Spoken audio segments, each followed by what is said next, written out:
Saludamos a los hermanos que están vía internet.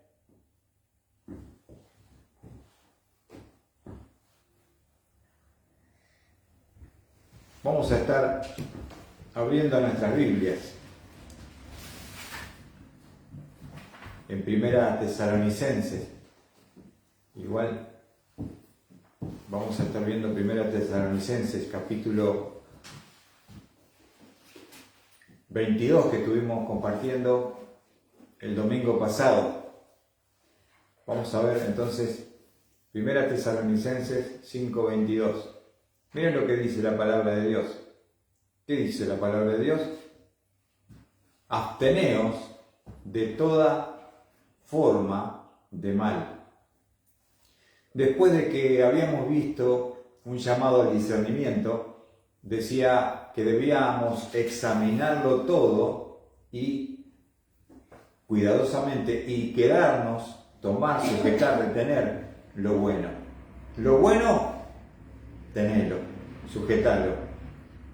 Pero vamos a ver que el 22 nos dice que cuando vemos algo malo, la palabra nos dice que debemos abstenernos de toda especie o forma de mal. Esa palabra abstenerse significa guardarse de. Está hablando de prácticas malas o moralmente ceremoniales también, está incluyendo.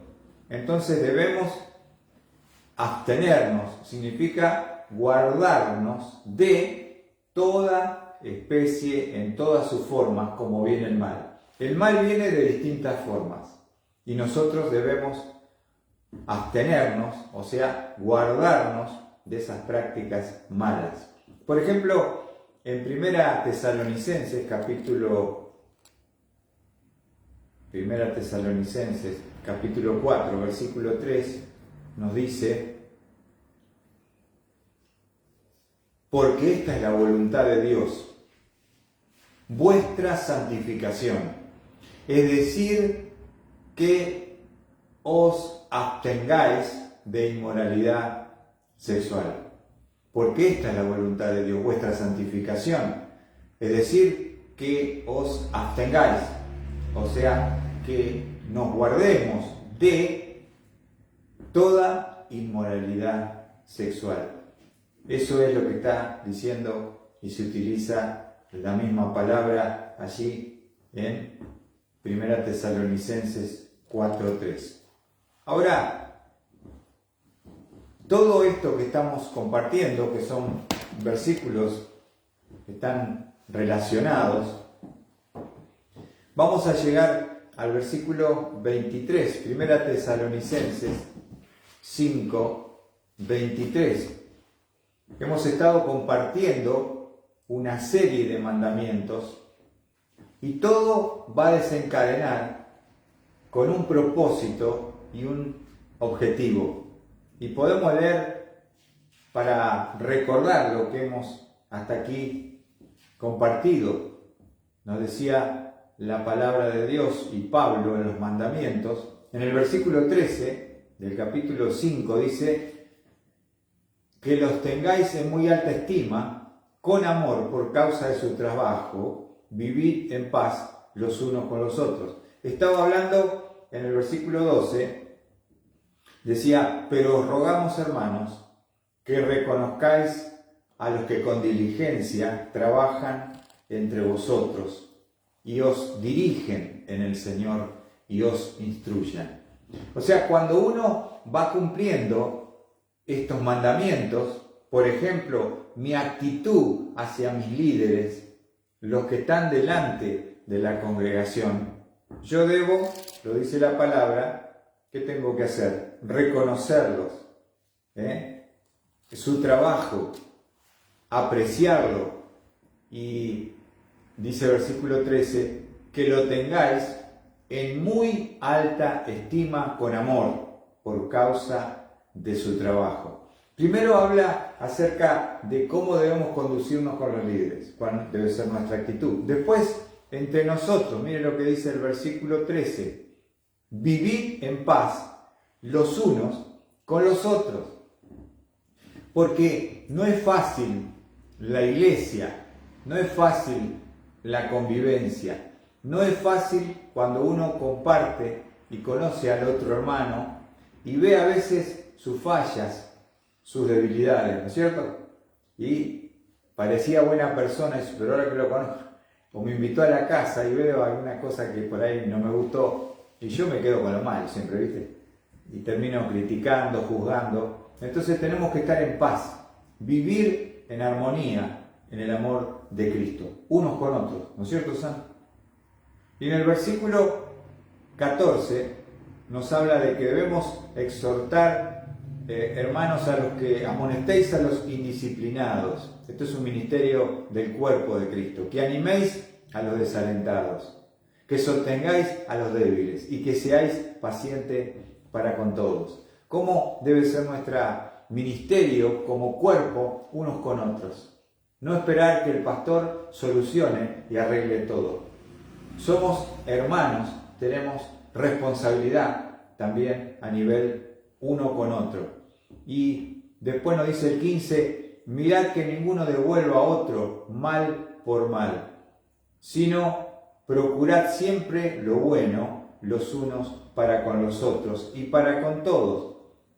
Otra cosa que dice la palabra es que no debemos vengarnos, no ser rencorosos y devolver el mal que me pueden haber hecho. También está hablando el 16, dice, estad siempre gozosos. ¿Cómo andamos ahí? ¿Estamos gozosos? ¿Estamos gozosos? Otra cosa, orad sin cesar. Observen. Dad gracias en todo, porque esta es la voluntad de Dios para con vosotros en Cristo Jesús. Ser personas que son agradecidas.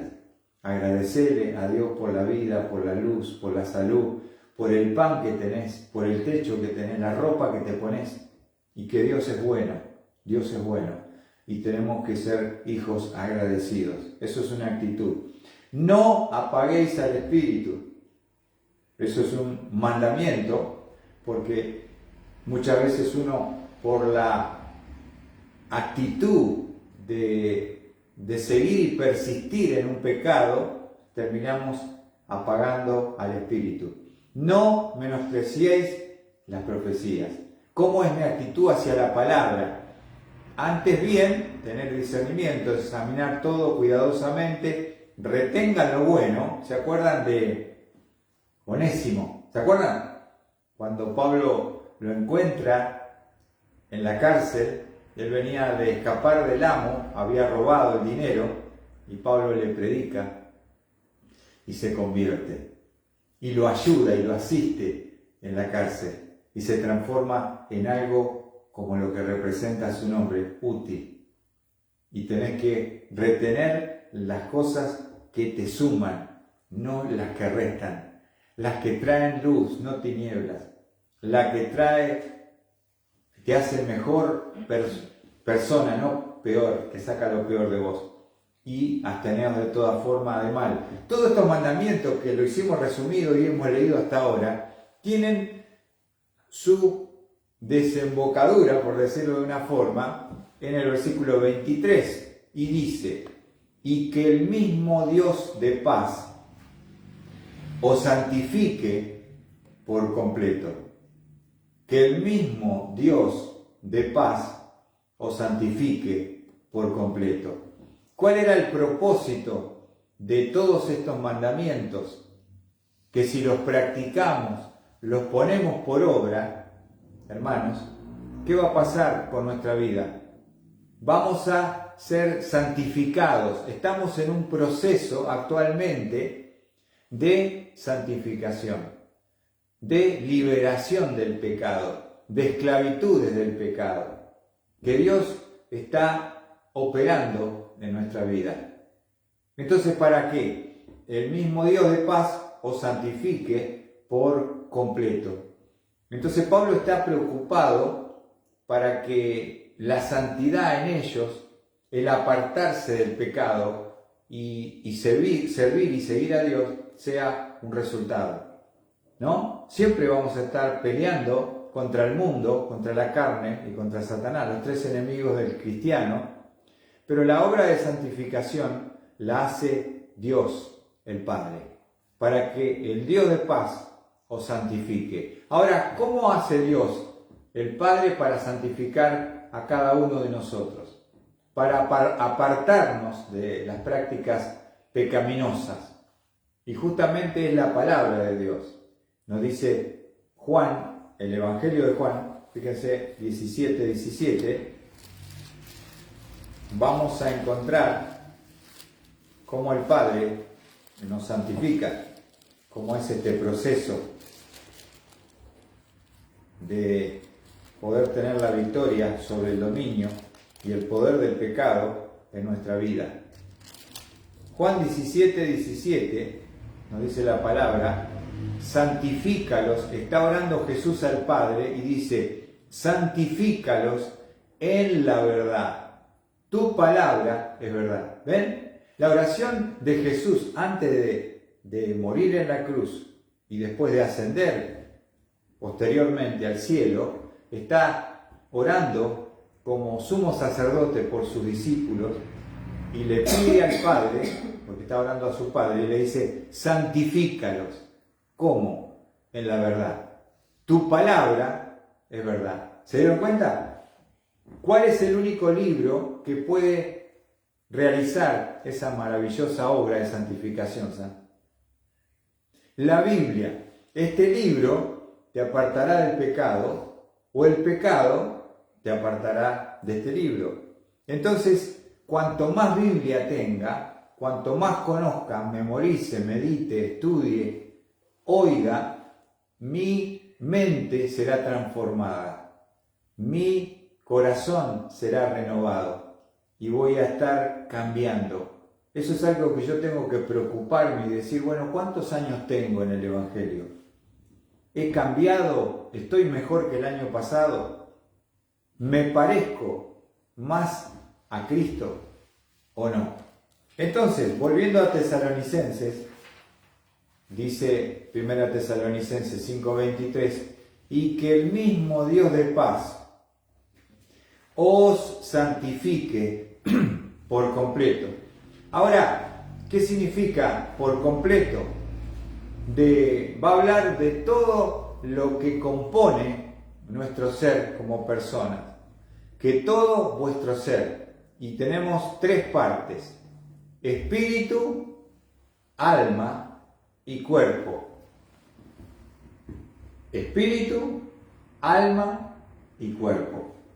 Si podemos decir que estas tres partes son el total del ser humano. El ser humano está compuesto por espíritu, alma y cuerpo. Diría un pastor amigo, no quiero entrar en discusiones con la tricotomía y dicotomía y todo eso. Acá dice tres, vamos a poner tres y son tres. Entonces, para no discutir, ¿no? Porque estamos aquí en la palabra y estamos exponiendo este texto. Y podemos decir que el espíritu, que habla, es neuma en griego, es la parte inmaterial del hombre que nos conecta con Dios, el espíritu. Es como dice, fíjense en Juan, hablando Jesús con la mujer samaritana, el hombre tiene esta parte que Dios creó en él, en nosotros, para poder conectarnos espiritualmente con un Dios que es espíritu, ¿no es cierto? Y dice Juan capítulo 4, versículo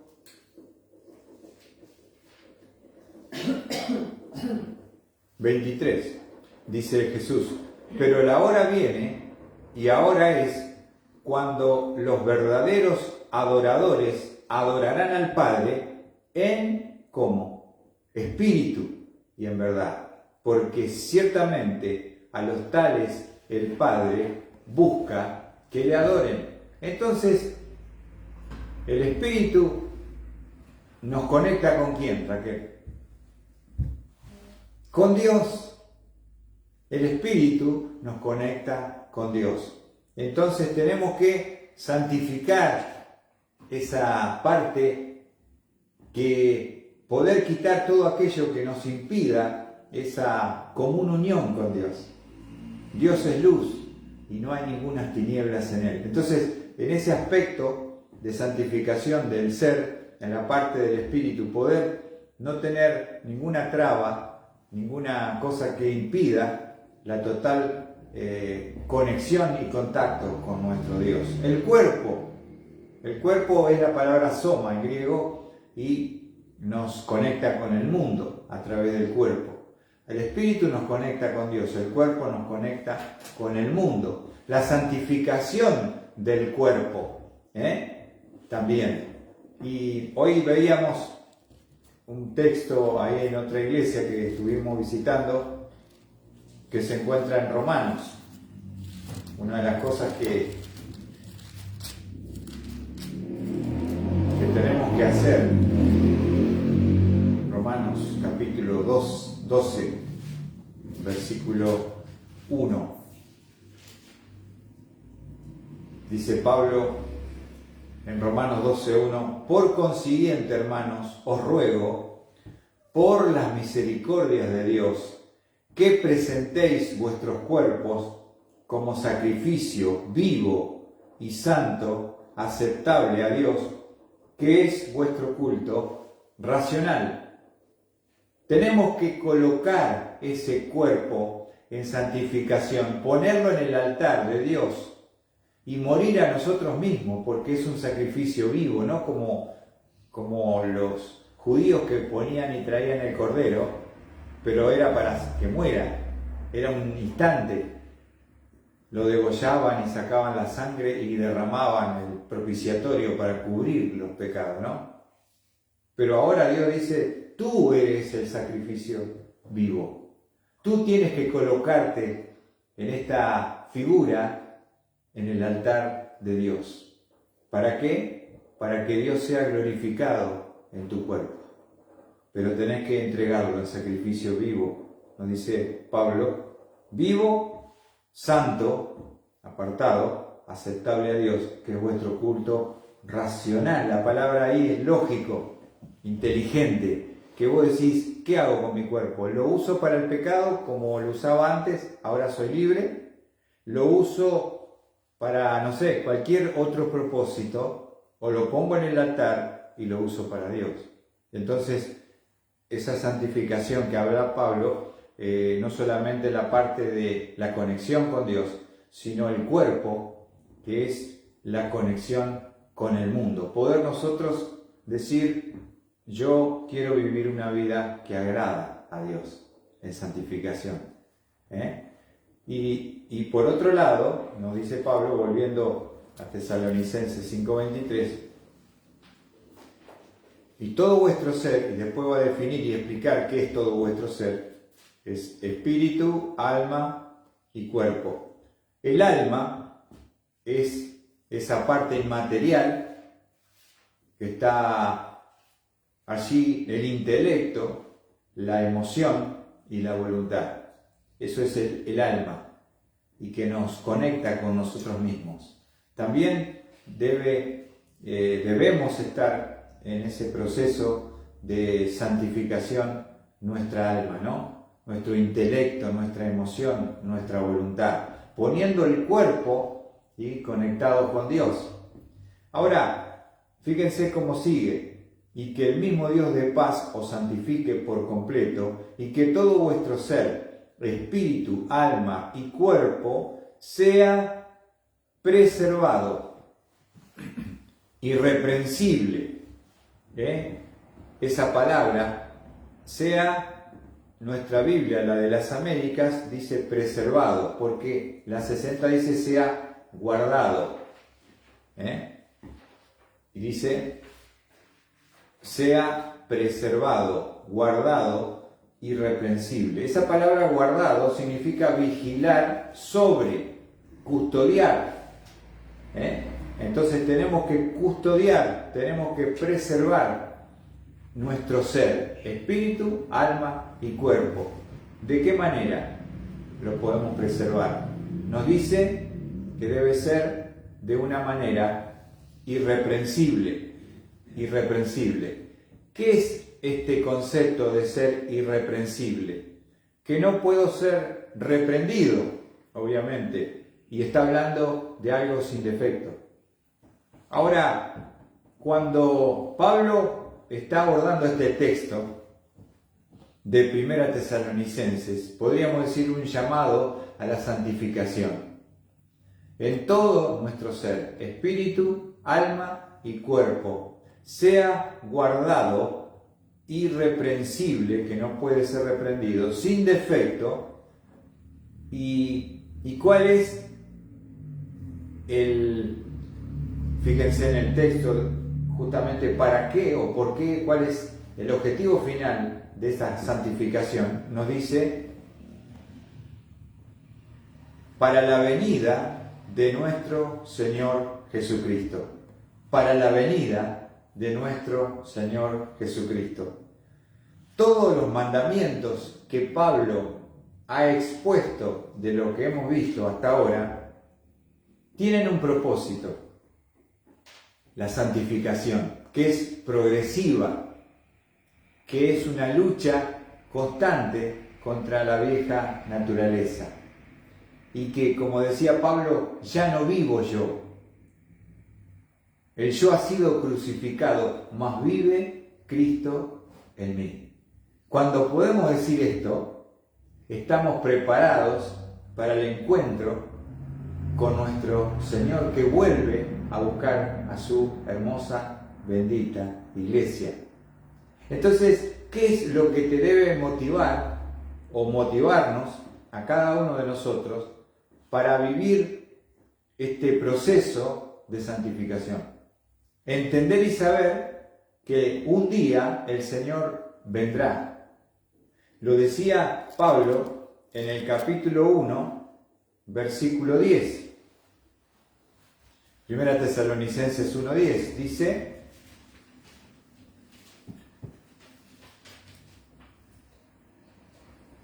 y esperar de los cielos a su Hijo, al cual resucitó de entre los muertos, es decir, a Jesús, quien nos libra de la ira venidera.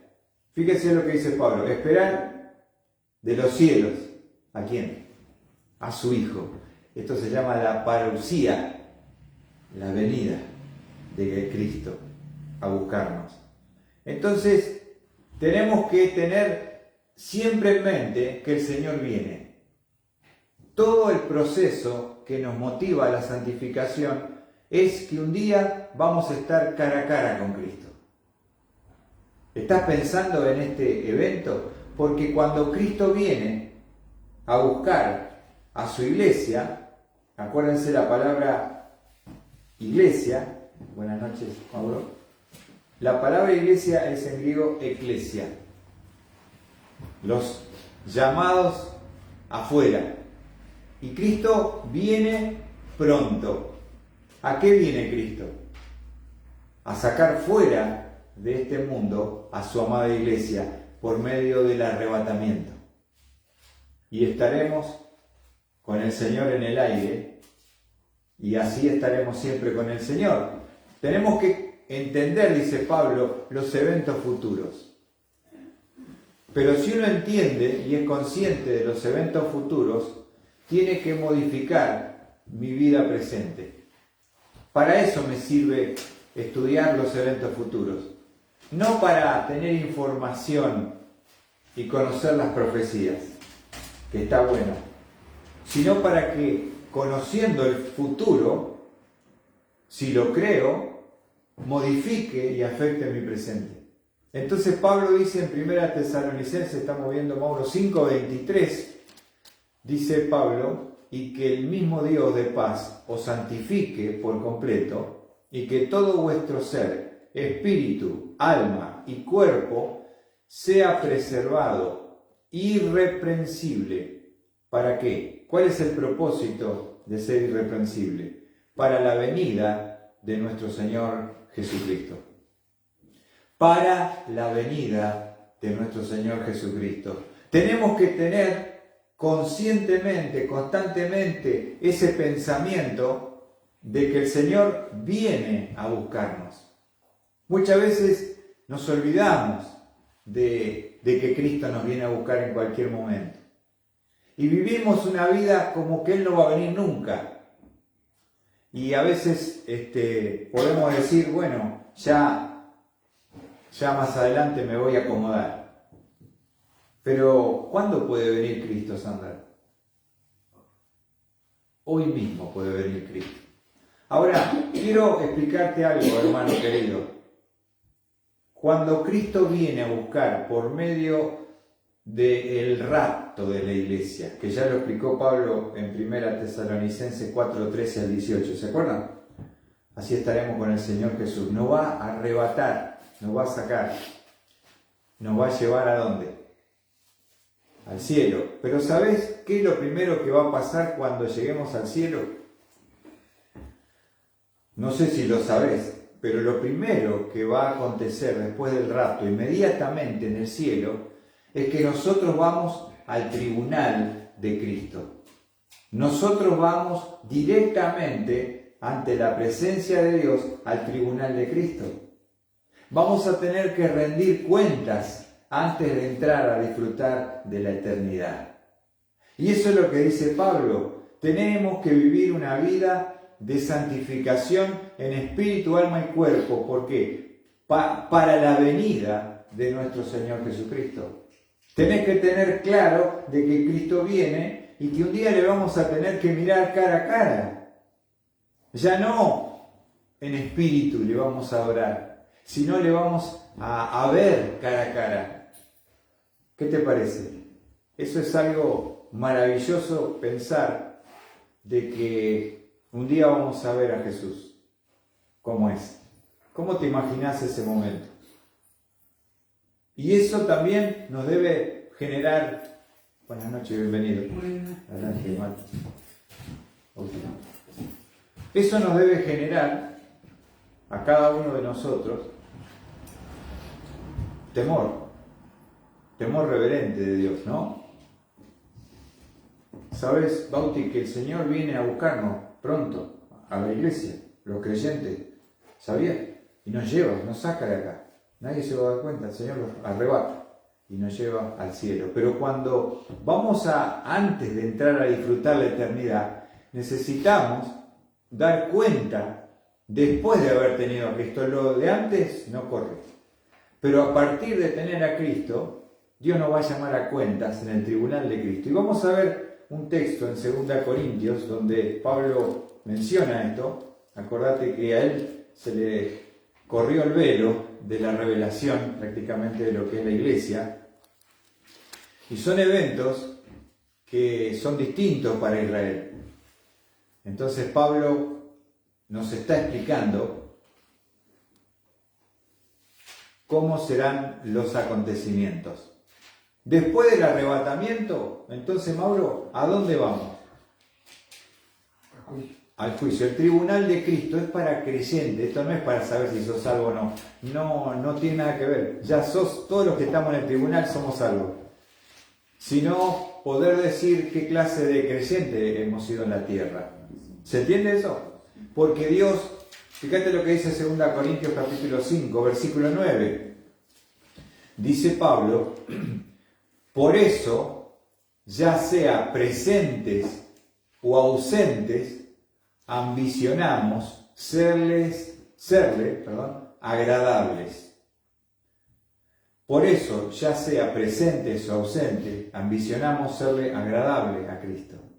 Dice, porque todos nosotros, y Pablo se incluye y se involucra en este evento, porque todos nosotros debemos compadecer ante el tribunal de Cristo, para que cada uno sea recompensado por sus hechos, estando en el cuerpo, de acuerdo con lo que hizo. Fíjate, sea bueno o útil, o sea malo, inútil. El tribunal de Cristo va a probar nuestras obras, lo que hemos hecho desde que conocemos a Cristo. La mirada de fuego de Dios probará esas obras que nosotros hemos realizado. ¿Cuál es mi esperanza, hermanos queridos? Que de ese tribunal, que es el juicio a las obras del creyente, pueda quedar la recompensa de lo que uno se esforzó también en la tierra para seguirle, para servirle, para amarle, para renunciar a tantas cosas. Tiene su recompensa. ¿Se entiende? No es lo mismo vivir el señorío, vivir sujeto, vivir para los propósitos de Dios, que vivir una vida de pecado, de darle la espalda, de hacer lo que uno quiere y como uno dice, bueno, a mí no me interesa nada. Pero vos tenés que ser consciente, yo tengo que ser consciente, que antes de entrar a disfrutar la eternidad y pisar la puerta al cielo, voy al tribunal. Y ahí yo deberé dar cuenta. Y fíjense lo que dice el versículo 11. Por tanto, conociendo el temor del Señor, persuadimos a los hombres para que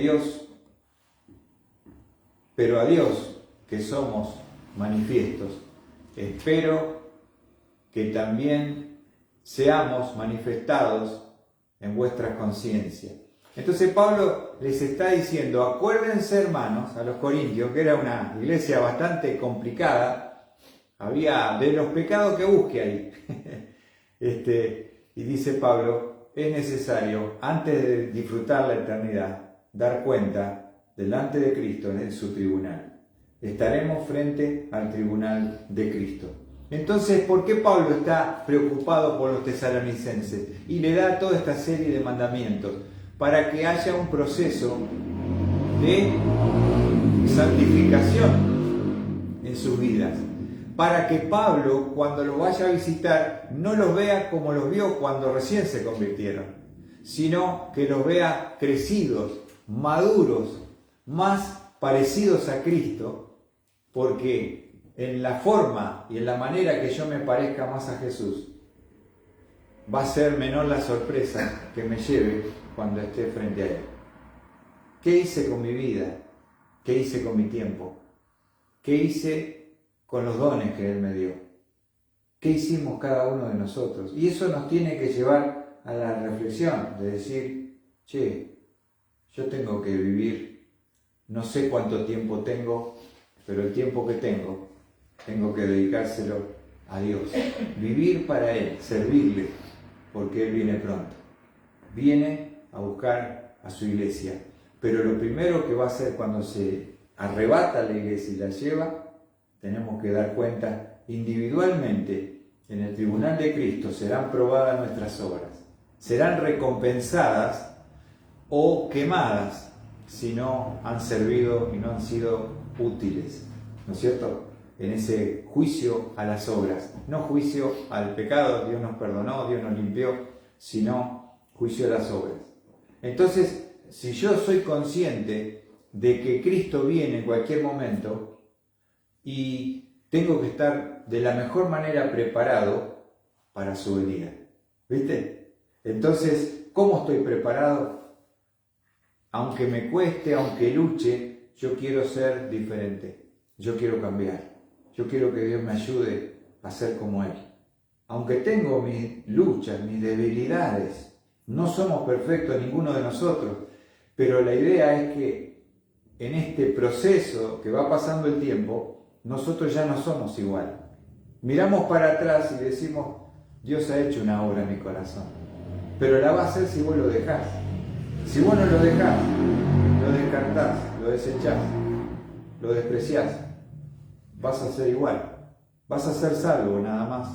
Como dice, quiero mostrarles un texto que se encuentra allí en 1 Corintios, él va a hablar del fundamento, hablando un poquito de cómo será el juicio del tribunal de Cristo. Para leerlo nada más, no tenemos tiempo, pero después podés leerlo en tu casa. 1 Corintios 3, versículo 10. 1 Corintios 3, versículo 10, dice, conforme a la gracia de Dios que me fue dada, yo como sabio arquitecto puse el fundamento y otro edifica sobre él. Está hablando de que en esa construcción de la vida de los corintios, el fundamento es Cristo, la salvación, Él predicó. Pero después vinieron otros que levantaron paredes para poder entender esta comparación con el edificio. Pero cada uno tenga cuidado cómo edifica encima, después de tener a Cristo. Pues nadie puede poner otro fundamento que el que ya está puesto, el cual es Jesucristo. Ahora bien, si sobre este fundamento, después de tener a Cristo, alguien edifica, fíjate los materiales, con oro, plata, piedras preciosas, esos son tres elementos valiosos, indestructibles ante el fuego, pero después tenemos otros tres, madera, heno y paja, o hojarasca, dice la 60, la obra de cada uno se hará evidente, porque el día la dará a conocer, pues con fuego será revelada, y el fuego mismo probará la calidad de la obra de cada uno. ¿Viste? Eso será en el juicio del tribunal de Cristo. Pablo está explicando cómo va a ser este juicio. Versículo 14. Si permanece la obra de alguno que ha edificado sobre el fundamento, mirá lo que va a pasar. Si queda algo, recibirá recompensa. ¿Viste? Él te va a premiar. Esa es la idea. Te va a recompensar. Dice, y si la obra de alguno es consumida por el fuego, vamos a suponer no hizo nada, no vivió, no le interesó nada, dice, sufrirá pérdida. ¿Por qué? Porque vos te diste cuenta que no dejaste nada para la eternidad. No va a ser un momento grato, lindo, va a ser triste. Es como una casa que tenías, que pusiste todos tus ahorros y se prendió fuego y no quedó nada. Y la vas a ver y ves las cenizas. ¿Cómo uno se puede sentir?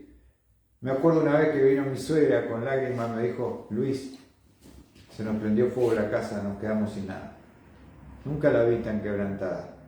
No tenía nada que ponerse, ni dónde dormir, se quemó todo. Y es algo terrible, trágico, por eso hay que pensar más allá. Y dice, fíjense que aclara Pablo, si la obra, versículo 15, si la obra de alguno es consumida por el fuego, sufrirá pérdida. Obviamente no hay premio, no hay felicitación. Sin embargo, y aclara Pablo, él será salvo, aunque así como por fuego. No se pierde la salvación, hermano, pero vamos a entrar sin nada, con las manos vacías a la eternidad. Y cuando tengamos que darle regalo en la adoración de la iglesia a Cristo, nuestras manos estarán vacías. Para aquel que, siendo rico, se hizo pobre, siendo Dios, se hizo hombre, se hizo siervo, se hizo malhechor, para regalarnos una eternidad. Ahora, Dios pide lo mismo que entrega. Él dejó todo, Él renunció, Él vivió para hacer la voluntad del Padre. Y entonces, cuando el Padre lo vio, que salvó a la humanidad, lo exaltó hasta lo sumo. ¿Qué te parece? Y eso es lo que Dios quiere hacer con nuestras vidas, hermano. Nos alienta Pablo a tener estos mandamientos, a tomarlos, a obedecerlos, para que nuestro ser completo, espíritu, alma y cuerpo, sean guardados para la venida irreprensibles, para la venida de nuestro Señor Jesucristo. Y que vos entiendas lo que hemos leído, de que será juzgada la obra y será recompensada lo que permaneció y sufrirá pérdida lo que se quemó. ¿Se entiende? Pero no está en juego la salvación, porque dice, Él será salvo, y hay una certeza, pero así como por fuego. Y termino con esta ilustración. Cuando yo era más joven, vi una película que impactó mucho en el cine, que se llamaba Infierno en la Torre, y hablaba de un edificio que se había comenzado a prender y se ardía en llamas, y cómo las personas se tiraban, la sacaban con lo opuesto, con nada. Todos sus bienes, todo lo que habían acumulado, todas sus joyas habían quedado ahí en el fuego, y se salvaron con ese humo del olor del fuego, y quedaron con lo opuesto. Tenían que comenzar de nuevo. Esto sería una idea de serás salvo. No hay dudas, la salvación no se pierde. Cristo murió por los pecados, eso no está en juego. Pero sí, no es lo mismo estar en la voluntad de Dios, servir a Cristo, pagar un precio, dedicar su vida, que no querer vivir a mi manera. Que Dios bendiga su palabra, hermanos, y podamos meditar sobre lo que hemos escuchado.